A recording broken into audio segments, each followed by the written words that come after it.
Ayahuasca really opened my third eye. Like it really, especially when I had the near death experience, out of body.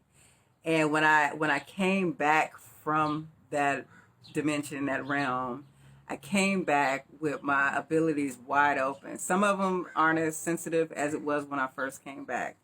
And I felt like I knew too much. I felt like I was losing my mind. Sometimes I do now when I see so many possibilities, especially with what's going on right now in the world. I see so much. And I've gotten to the point where, I literally feel like you can drive yourself crazy with all these possibilities, all these potential futures, premonitions. And so I started to learn that, I started to freak out, like, because I would see different timelines, but wasn't sure which one I was going to end up on. And so I started to collapse the timelines. And so when I say collapse the timeline, I started to see, okay, so say there's possible futures, right?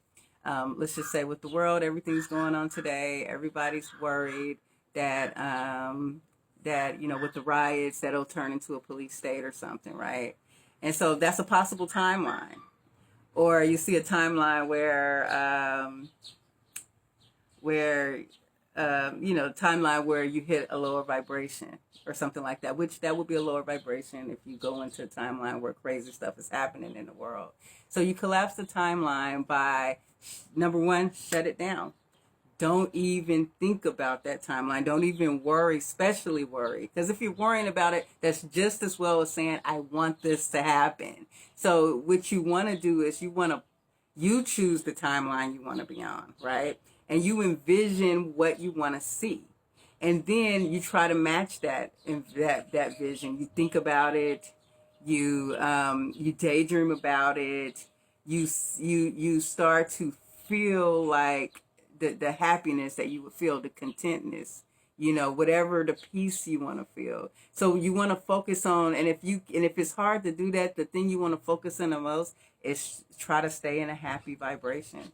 The more you try to focus on being happy, when when something negative happens and you start to think, oh my God, could this happen?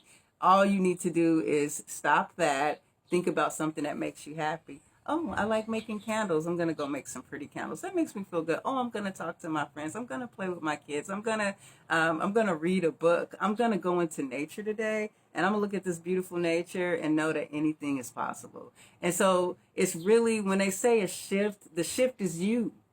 You have to make the shift.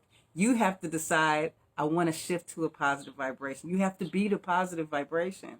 And then there's no way in the world you will match with a lower vibrational incident. And so, and I'm going to leave it like that. I know I'm a little over 20 minutes. Thank you for watching. Peace and love. Namaste.